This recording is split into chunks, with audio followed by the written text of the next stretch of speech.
Iran technology में Israel से कहीं पीछे है, लेकिन इसने अभी तक किसी सुपर पावर तो दूर की बात अपने हमसाया मुल्क से भी मदद नहीं मांगी। इस सारे मामले की जड़ है एक ऐसा मौलिक हथियार जिसे कहते हैं बंकर बस्टर मिसाइल।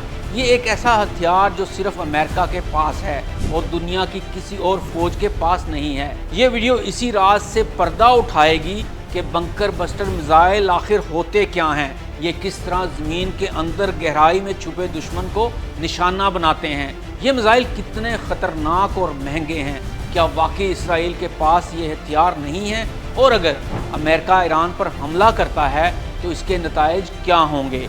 अगर आप इन सवालात के जवाब जानना चाहते हैं तो वीडियो को आखिर तक ज़रूर देखिएगा।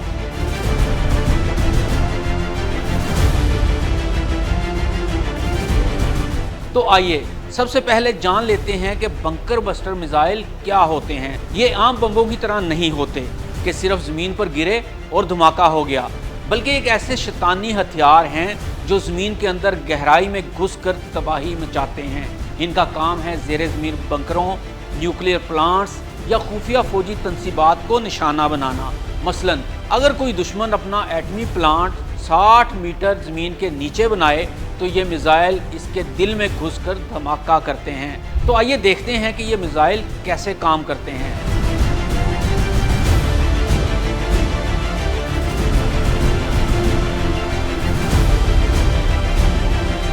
इन मिसाइलों में खास पेनिट्रेटिंग वॉरहेड होता है जो स्टील, कंक्रीट या पथरीली ज़मीन में घुसने की ताकत रखता है। फिर एक ख़ास डेली फ्यूज़ के ज़रिए ये धमाका कुछ लम्हे बाद करते हैं। जब ये बम मुकम्मल गहराई तक पहुंच जाए तब धमाका होता है।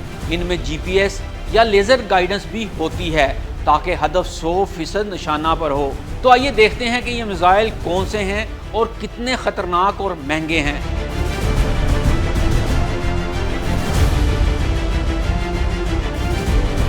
इनमें सबसे पहले नंबर पर आता है GBU-57 मैसिव ऑर्डिनेंस पेनिट्रेटर। ये 30,000 पाउंड वजनी बम है जो 60 मीटर से ज़्यादा गहराई में धमाका कर सकता है। इसकी कीमत तकरीबन 10 से 20 करोड़ पाकिस्तानी रुपए फी बम है। इसके बाद बारी आती है GBU-28 की।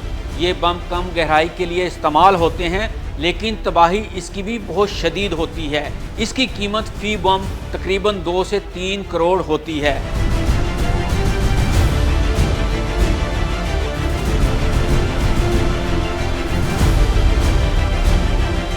तो जनाब, अब यहाँ सवाल ये भी तो पैदा होता है कि इन मिसाइलों को अमेरिका इसराइल को भी तो दे सकता है और इसराइल डायरेक्ट ईरान पर बरसा सकता है। तो जनाब, बहुत अहम और काबिल गौर पॉइंट है। तो जान लीजिए कि ये वो हथियार हैं जिन्हें सिर्फ B-2 जैसे खुफिया बमबार तैयारे ही ले जा सकते हैं, और ये तैयारे सिर्फ अमेरिका के पास हैं। इसलिए बंकर बस्टर मिसाइल इसराइल को देना बेकार हैं। अगर अमेरिका ये हथियार इसराइल को देता है तो फिर B-2 तैयारे भी इसराइल को देना होंगे, और अमेरिका ऐसा नहीं कर सकता क्योंकि अमेरिका इस तरह से खुलकर जंग में शामिल हो जाएगा।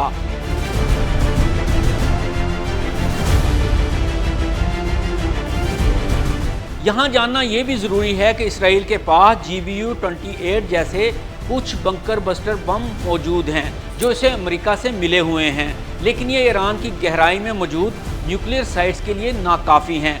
मैसिव ऑर्डिनेंस पेनिट्रेटर MOP जो वाकई तबाहकुन है, ये सिर्फ और सिर्फ अमेरिका के पास है, और ये टेक्नोलॉजी अभी तक किसी को भी फराहम नहीं की गई। इसलिए इसराइल चाहता है कि अमेरिका खुद जंग में कूदे ताकि वो इन हथियारों के ज़रिए ईरान के न्यूक्लियर तंसीबात को मुकम्मल तबाह कर सके। तो क्या ये बात सच है? MOP जैसे ताकतवर बम ना चीन के पास हैं और ना ही इसराइल के पास। इसलिए अमेरिका इन हथियारों को अपने स्ट्रेटेजिक हथियारों में रखता है जो सिर्फ ख़तरनाक आलमी सतह की जंग में इस्तेमाल होते हैं। तो दोस्तों, अब आपको अंदाज़ा हो गया होगा कि इसराइल इतना ताकतवर होने के बावजूद क्यों ईरान पर बराह रास्त हमला नहीं करता, क्योंकि वो मुसलसल अमेरिका की हमायत का ख्वाहां है। और क्यों अमेरिका के पास बंकर बस्टर मिसाइल दुनिया के लिए सबसे मोहलक और फैसलाकुन हथियार समझे जाते हैं। ये वीडियो सिर्फ एक टेक्नोलॉजी की कहानी नहीं, बल्कि एक ऐसी स्ट्रेटेजिक हकीकत है जो मशरिक़ वुस्ता के मुस्तकबिल को बदल सकती है। अगर आपको ये वीडियो पसंद आई हो तो लाइक करें, कमेंट करें और अपने दोस्तों के साथ शेयर करें। हमीन अकीबी को इजाज़त दीजिए। अल्लाह हाफिज़।